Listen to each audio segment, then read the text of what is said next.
Hello, everyone. Today we are going to continue our conversation on family and personal finance, but we are going to focus only on goal setting. Our last presentation, we did like a comprehensive talk on family and personal finance in 10 minutes, but we agreed that that time was too short to cover all the issues surrounding family and personal finance. And so today we are going to be focusing on goal setting. The objective of this presentation is to enable us to agree on what goals are, how goals are prepared, how goals are reviewed, and how goals will help us to achieve our overall family and personal financial success. What is goal setting? What is goal setting? For me, I'll take a simplistic view of goal setting. It's simply sitting down, or if you like, stand up. It simply means you reflect and look at the things that you want to achieve in a particular period of time. For example, today is the 28th of December 2021, and it's actually a very good time to reflect on this year that is almost ended and to plan for the year 2022. So as I reflect, or as we reflect, we think about what are the things that we tried to achieve, what are the things that we failed to achieve, what are the things that we successfully achieved. Then, looking forward to the new year, same thing, we have to reflect and think and plan on the things that we hope to achieve. That's basically goal setting. And then, to be successful, I usually recommend that we have a comprehensive goal setting package which covers spiritual, financial, education, and or academics. Some people call it academics. And finally, physical and social.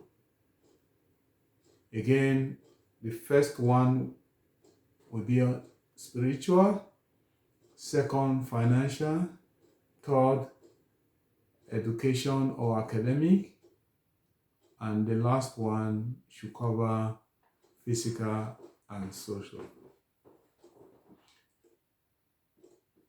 Now let's give examples to make this clearer. Starting with the spiritual. I asked my son just today to write his goals for next year, 2022. And one example he gave as his spiritual goal was to pray every day. He also mentioned to read the Bible every day and to get closer to God. That's simple. That's a perfect one that can cover spiritual. And the goals that he has written down is for him as an individual. As a family, we can also do the same. Make it simple. We want to pray as a family every day or every week or whatever time that works for us. We may want to pray every day for 5 minutes, 15 minutes, 30 minutes, 1 hour, or every week, or both. Whatever you agree, you just write it down. So we have the individual ones because people must have individual relationship with God, and then the family one. Next, financial. Somebody, a member of the family can say, I want to buy a car. A child, for example, I'll give you an example again of my son. He wants to buy a laptop. That's his goal, that is his dream for this coming year. The husband may have his own goal when it comes to finance. Probably he wants to buy a car, he wants to increase his income. The wife may also have their own goals, which is perfectly okay. Individuals should have their own goals. And as a family, we have our comprehensive goals. Education. I want to improve on my grade. Maybe I had a B in mathematics last year. I may want to improve to an A. A child may want to gain admission into the university. The parents may want to set money aside to pay school fees, or they may even want to go back to school on their own. Those are academic goals. We must also not forget the physical and social goals. For example, we want to maintain good relationship with our existing friends and family members. And we may also want to create new relationships that will help us in our work and also in our businesses to be more successful. We may want to work out, we may want to do exercises and other form of physical exercises that will help us to uplift and put our mental health in check. So our goal setting must cover these 4 areas. And the reason for this is we want to be successful as a whole. We want to be successful comprehensively. We just don't want to be successful spiritually as Christians and fail financially. We want to make sure we are successful in all aspects of our lives. Now, I mentioned that we have individual goals. One thing that is very important, you have to write it down. So once we write our individual goals down, we have a draft goal of our family. The next step is to sit down. Sit down, and of course, I expect the father or the mother to take a lead on this. We sit down as a family, discuss with love and understanding, and come up with a comprehensive family goal or plan for the new year, 2022. We may have to accept some goals. We may have to reject some goals. It could be that the goals are too ambitious. It may be that the particular goal does not make sense. A particular goal does not make sense. And so we have to have that understanding as a family. What are the goals that we can achieve? What are the goals that we can achieve for this year? What are those ones that we have to let go?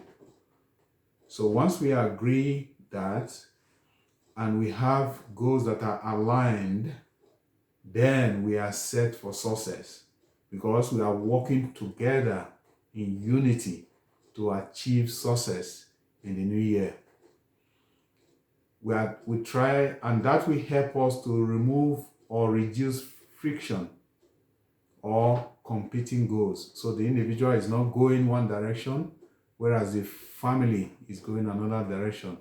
Alignment is very, very key for a family to succeed. Alignment of their goals or plans for the year.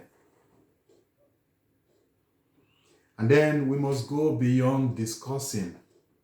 We have to document our goals. We have to write our goals down. I cannot overemphasize this. Goals must be documented. If it's not written, it's not likely to be achieved. And finally, we have to review our goals. It is not enough to just write and set it aside until the end of the year or maybe forever. No. I recommend monthly review or quarterly review of goals, whichever works for you. And what does a review entail? A review is just saying simply, how are we doing as a family? Are we on track to achieving our goals at the end of the year?